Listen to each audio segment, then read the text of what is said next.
Let's practice our pronunciation. Repeat after me, speaking slowly and clearly. El clima de hoy es absolutamente hermoso. Welcome back to Hoopspill. If you're new here, subscribe right now because this channel is where basketball history gets made every single day. There is a level of hype in the NBA that comes and goes with every new star that enters the league.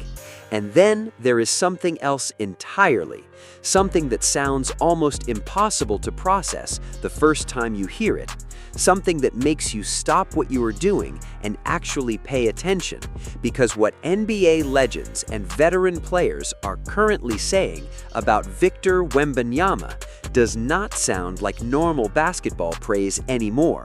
It sounds like a group of people who have spent their entire lives inside the greatest basketball league on the planet, suddenly realizing they are watching something they have never seen before. And the terrifying part is that he is still only at the very beginning of what he is becoming. He is 7 feet 4 inches tall. He moves like a 6-foot guard. He shoots like a perimeter wing. He protects the rim like an all-time defensive anchor, and somehow every single month that passes, he keeps adding brand new layers to an already impossible skill set. And the legends who played the game at the highest level are not whispering about this quietly behind closed doors. They are saying it out loud on camera with full conviction.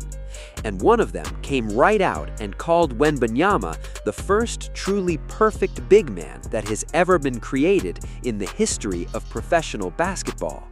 Not one of the best, not among the elite, the first perfect one. And when you dig into what he actually does on the floor every night, it becomes very hard to argue with that statement. What makes this so different from regular rookie hype is the source of the words being used to describe him, because these are not fans or media personalities getting carried away with excitement. These are former players and legends who have seen everything the NBA has to offer across multiple decades of the sport. Men who have guarded Shaq, competed against Kobe, faced prime LeBron and prime Duncan. Men who do not use words like history-changing and once-in-a-generation casually. And they are using those exact words about a guy who is still in just his second year in the league. The defensive impact alone is already making veterans openly admit they have never faced anything like it. And the reason is not just his size, it's the combination of his size with his timing, his coordination, his instincts, and his ability to affect plays without even committing to a full block attempt. Because grown NBA players have admitted they start altering their shots the moment he sets foot in the paint. Layups that feel automatic against every other big man in the league suddenly feel risky when he is anywhere near the area. And that kind of psychological pressure on the offense is something that cannot be taught. It is a physical gift that only the rarest players in history have ever possessed. One veteran player broke down exactly what it feels like to guard him in real time, and the description was genuinely alarming, because he explained that with most NBA players, you can afford 1 second of relaxation during a possession, one moment where you ease up slightly and recover.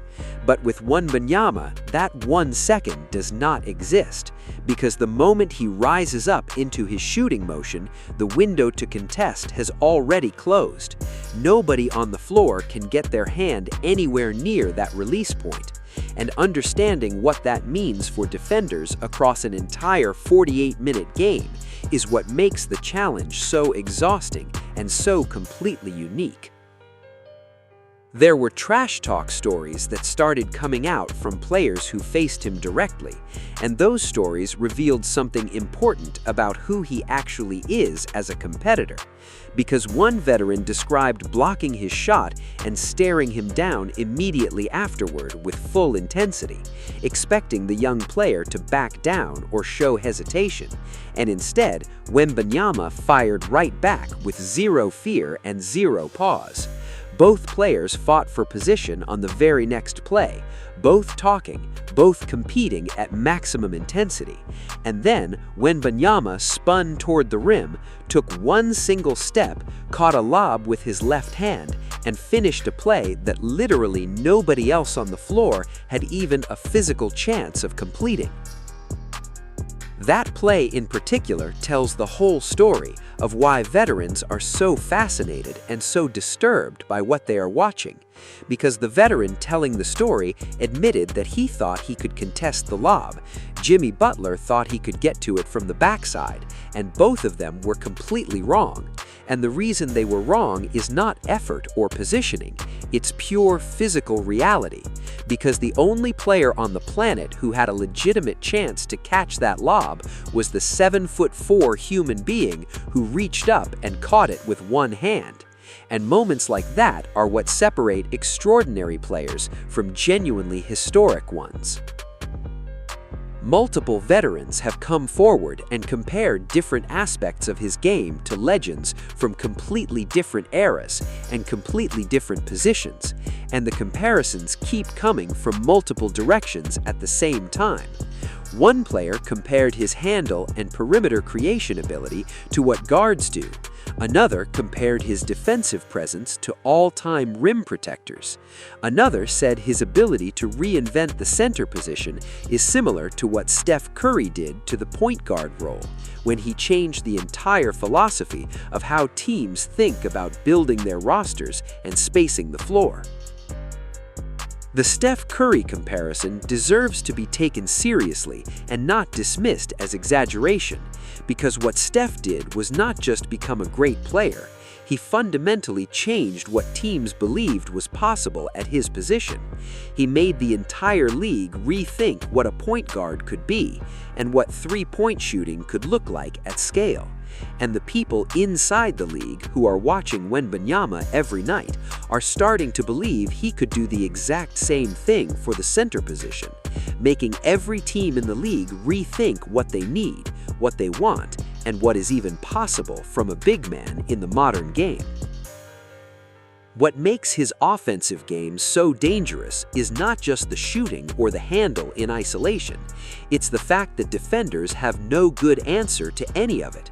Because if you put a traditional big man on him, that big can't keep up with his speed off the dribble and his ability to pull up from anywhere on the floor.